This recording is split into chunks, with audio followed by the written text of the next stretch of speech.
Hey everyone, and welcome back to the SCREENY. It's crazy to think that Penn and Teller Fool Us has been on our screens for 8 years this January, isn't it? Through the Magic Variety Show, we've seen all sorts of incredible tricks, from sleight-of-hand mastery to full-blown illusions that completely dazzle the audience. Every season throws up something new that we've never seen before. Even though Penn and Teller might not be fooled by all of them, some of the tricks are incredible to the untrained eye. Join us as we dive into the most mind-blowing acts on Penn and Teller. Before we begin, make sure to subscribe to our channel for more amazing videos about your favorite movies and TV shows. Dan HARLAN. Dan HARLAN is a self-proclaimed creative genius. The crafty performer came from a showbiz background, as his mom had once worked as a magician's assistant. When HARLAN was younger, his mom used to show him tricks, sparking his love for the art. HARLAN started out with a deck of cards that he had drawn a stick figure on, and as each one is slightly different, when he flicked through the deck, it looked as though the teeny stick man was taking off his hat to reach into it and take something out. This is where HARLAN stopped and randomly threw a bear into the audience. The person that caught it would be the person who would pick a card. When given the choice between red cards or black cards, Erica chose red, although it was an imaginary deck. The person next to Erica got to choose between the Phantom of Hearts or Diamonds, and she chose Hearts. The next person got to choose a specific card, the 10 of Hearts. HARLAN then turned to a real deck of cards and pulled out the 10 of Hearts, before flicking the deck of cards again. This time, the moving stick figure continued to pull out the very same card out of his hat. The audience loves the novel trick, as did Penn and Teller. The guys initially thought that they had the trick sussed out, having seen it so many times before, but they were fooled. Isn't anything unusual about the cards. Good job, Dan. Thank you. Oh, so nice, so nice. That is so incredible. Paul GERTNER. Paul GERTNER went on the show with the intention of fooling the pants off of Penn and Teller, and boy did he succeed. The Silver Fox got Allison to assist him in his endeavors, starting by pulling out a deck of marked cards. He went on to explain that most magicians mark their cards on the back, but not him. He marks them on the edges. GERTNER told Allison that it reads like a barcode, and he was going to teach her the secret. Each mark was permanent, he said, so you couldn't sneakily change it. Allison looked at the cards and confirmed it was a shuffled pack, selecting one at random and memorizing it before GERTNER placed it back in the deck. Rather than shuffling them like standard practice, the magician began to unshuffle them, somehow putting them in order of their suits. The cards now read unshuffled on the edge thanks to some sleight of hands that we didn't see. Now the deck was separated into low and high cards. For his final trick, the performer reveals the deck of cards perfectly in order before making the edge marks say the name of Ali's pre-chosen card, the King of Spades. The look on Allison's face said it all, and GERTNER walked away with the trophy.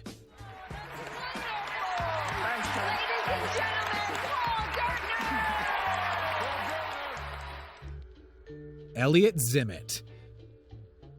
It's not all card tricks and sleight of hand on the show. Sometimes performers come on with some pretty elaborate tricks. ELLIOT ZIMET appeared on the stage surrounded by props that made it look as though he was in a packing warehouse. After unwrapping a box, he began to unfold it into different sections before putting on some gloves and donning a leather jacket. An assistant appeared on stage as ELLIOT began arranging the setup for the trick, placing a mirror next to the box, which the girl promptly hopped into. After closing it, ELLIOT then halves the box as if there was nothing in there, before placing a fragile sign over the mirror, which then smashed. He took the shards of broken glass and drove them into the side of the folded box that the girl had climbed into. When he took them out and unfolded the box, the girl hopped out as if she had been there the entire time.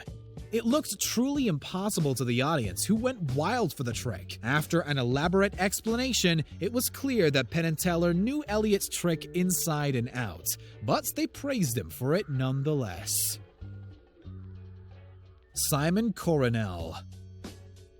Australian performer Simon Coronel used the magic of mathematics to pull his tricks off, giving him a unique style. The hopeful trickster reached into his back pocket and produced some simple poker chips, with the aim of making them jump from one hand to the other without the audience seeing how he did it. And it worked. As he spoke, the audience was distracted for long enough for him to make the trick work. Simon successfully moved all 3 chips to his other hand without onlookers seeing him do it. And although it may not have been the most complicated trick in the book, it was certainly one of the most entertaining. Magic doesn't always have to be elaborate to wow us, and Coronel was proof of that. Penn and Teller loved the trick and gave Simon his due for making the act work, praising him for his timing and finesse. But it was pretty clear that the showbiz whizzes knew the trick inside out. That didn't stop Coronel leaving the stage with a big fat smile on his face, having impressed 2 of the biggest names in the industry. Not a bad day's work, is it? Christopher Grace. Mentalists offer up a particular kind of magic that really baffles audiences, with the likes of Darren Brown making some serious cash out of his act. Christopher Grace really impressed the audience with his trick on Penn and Teller, making for a memorable moment on the show. Grace borrowed a phone from a person in the audience before asking Penn and Teller to join him on stage. After he opened up the contact list on the phone, he asked Penn to look through the list and pick one randomly, noting the phone number on a marker board. The board was laid face down as Grace then tried to guess the number by asking Teller to mime pressing the phone number on an imaginary keypad in any random order. Penn was asked to do something similar, with both of the famous magicians looking pretty hilarious as they carried on punching in numbers to imaginary phones. Grace revealed the number that he came up with to the audience before getting Penn to show what that number was. Of course, Grace had somehow managed to guess the number correctly. He didn't fool Penn and Teller, but our minds were still blown. Ed Ripley. You would think that science is pretty far away from magic, but Ed Ripley liked to fuse the two. Ripley told the audience that he wanted to show them something he had invented, and swiftly asked Penn, Teller, and Allison up on the stage to assist. The scientist revealed a printing machine to his guests, telling him that it also doubled as an unprinter. He went on to demonstrate this by putting a $100 bill through it and watching it as it turned blank. While the audience liked that nifty little number, they were more impressed as it went back through and became a $100 bill again, seemingly giving Ripley the ability to print money. What a talent! Allie and Teller both chose a blank piece of paper, looking on in awe as the talented showman put them through the printer, turning them into all sorts of different currency. He followed up that cute trick by using a receipt roll to print even more cash. Allie loved the trick, and Penn and Teller were truly impressed with Ed's homemade prop that they deemed beautiful. But they had it all figured out. He might have left without a trophy, but Ripley will still go down in the Hall of Fame as the best mad scientist we've ever seen. Pitt Hartling. German showman Pitt Hartling loved both comedy and magic, and hopes to wow the duo with his card trick. Having practiced the art since he was 10, he held this act close to his heart.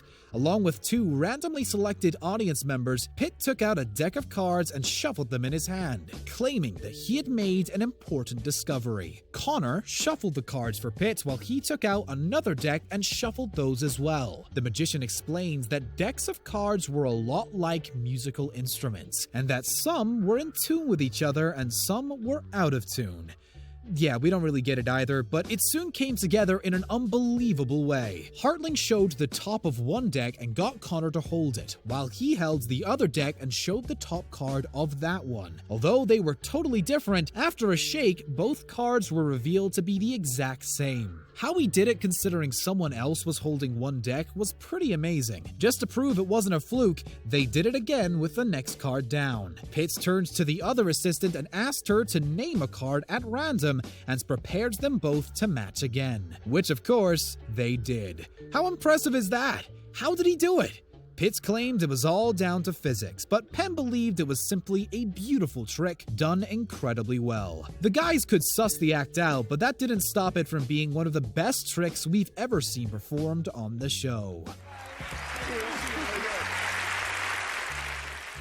Thank you very much for watching today's video. Make sure to subscribe to our channel for more amazing content, and don't forget to check out one of the other 2 videos on your screen.